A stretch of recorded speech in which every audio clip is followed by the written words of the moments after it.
السلام علیکم پیارے بچوں، آج کلاس نام اردو کا ایک سبق کتبہ ہم پڑھیں گے جس کے مصنف غلام عباس ہیں۔ غلام عباس بنیادی طور پر اردو ادب کے بڑے مشہور لکھاریوں میں سے ایک ہیں۔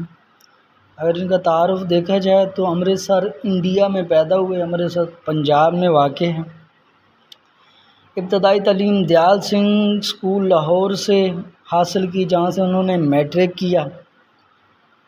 ادب سے پہلے دن سے لگاؤ تھا اور بہت سے انگریزی افسانوں کا اور ناولوں کا اردو میں ترجمہ کرتے رہتے تھے۔ خواتین کے رسالے تہذیب نسواں کے مدیر بھی رہے ہیں۔ 1938 میں آل انڈیا ریڈیو سے منسلک ہو گئے اور قیام پاکستان کے بعد مکمل طور پر پاکستان آ گئے اور یہیں پر اپنی علمی خدمات سر انجام دی۔ اگر ان کی مشہور تصانیف کو دیکھا جائے تو آنندی ہو گئے، جاڑے کی چاندنی ہے، کن رس ہے، دھنک ہے، اور بھی بہت سے ان کے جو افسانے مشہور ہیں اور پڑھے جاتے ہیں۔ کتبہ افسانوں کا مجموعہ آنندی سے لیا گیا ہے، جو ان کے وسیع مشاہدے اور باریک بینی کی عمدہ مثال ہے، جس میں آپ دیکھیں گے کیسے وہ جو ہے نا ایک عام اور غریب طبقہ یا ایک عام ملازم کی زندگی کے جو ہے نا حالات ان کے بارے میں آگاہی دے گا۔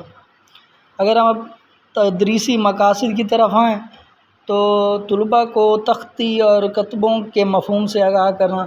تختی میں آپ دیکھتے ہیں کہ کوئی تعارفی مکان کے باہر، کسی گھر کے باہر لگی ہوتی ہے کہ یہ فلاں کا ہاؤس ہے، یہ ڈاکٹر شاہد کا، فلاں جس طرح بھی ہے تو اپنے نام کی لگاتا ہے۔ کتبوں عموماً قبروں پہ دیکھتے ہیں جو ایک کتبہ لگا ہوتا ہے تو اس پہ نام لکھا ہوتا ہے جو مرا ہوا ہے اور اس کی ڈیٹیل درج ہوتی ہے۔ مصنف کے اسلوب اور افسانوی رنگ سے روشناس کروانا ہے تو مصنف بڑے عظیم لکھاریوں میں سے ایک ہیں۔ افسانہ ان کی جو ہے نا بڑی پختہ صنف ہے اور بہت سے افسانے لکھے ہیں۔ ان کا جو افسانے ہوتے ہیں عموماً عام آدمی کے مسائل کو اجاگر کرتے ہیں اور عام آدمی کے مسائل، اس کے جو زندگی میں آنے والی مصیبتیں ہیں وہ اس میں خاصہ اہمیت رکھتی ہیں۔ اچھا، اس میں تیسری جو بات ہے وہ سرکاری ملازمین بالعموم کلرکوں کے طور طریقوں سے آگاہی دینا ہے۔ تو کلرکوں کے بارے میں اور سرکاری ملازمین جن کا ایک ٹف شیڈیول ہوتا ہے سارا دن کام کرنے کا، اور اسپیشلی کلرک جو پورے اکاؤنٹس کو، ہر چیز کو جو ہے نا کاؤنٹ کرتے ہیں، دیکھتے ہیں، دیکھ بھال کرتے ہیں، تو یہ جو کام ہوتا ہے وہ ان کی نفسیات پر بھی اثر کرتا ہے۔ تو وہ کہتا ہے کہ ان کی نفسیات کیسی ہوتی ہے، یہ تمام چیزیں، یہ کیسے بات کرتے ہیں، ان کے لہجے کیسے ہوتے ہیں، ان کے طور طریقے کیسے ہوتے ہیں، تو یہ چیز اس میں دیکھیں گے ہم۔ اچھا جی، افسانوی نثر پارا پڑھنے کا کہنا ہے آپ کو، بچوں نے کوئی افسانہ کہیں سے لے کے وہ پڑھنا ہے، غلام عباس کا یا کوئی اور جو آپ کے فرسٹ ایئر میں ہوا کرتا تھا، اب تو نہیں رہا، تو کہیں اور سے پڑھیں گے۔ اگر ہم دیکھیں ہم نکات کو اس سبق میں تو ایک کلرک ہیں شریف حسین، ان کی ملازمت کی نوعیت کے بارے میں پہلے ایک ڈیٹیل ہوگی۔ ایک عام سے کلرک ہیں، پھر وہ کلرکوں کی اقسام پہ بات کرے گا کہ کون کون سے ہوتے ہیں، کیسے کیسے ہوتے ہیں۔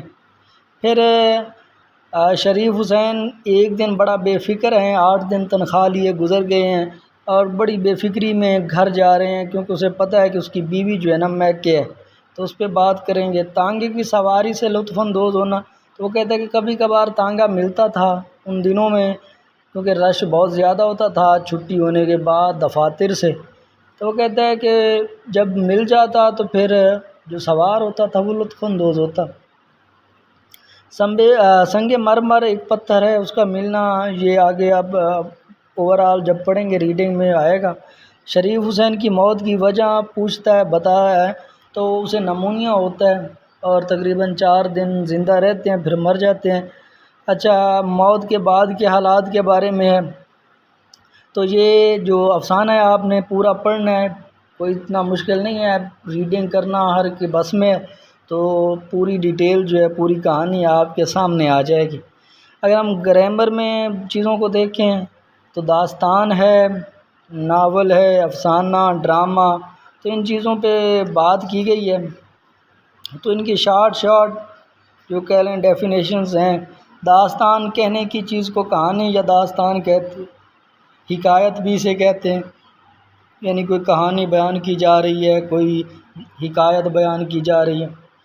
اچھا، ناول، نویلا یہ انگریزی لفظ ہیں، اس کا عموماً معنی انوکھا ہوتا ہے، نیا ہوتا ہے، اور اس میں جو ہے نا قصہ اس طرح بیان کیا جاتا ہے جس میں موجود واقعات خلاف قیاس نہ ہوں، یعنی ایسا نہ لگے کہ یہ عجیب و غریب ہیں، قیاس کے مطابق ہونے چاہیے۔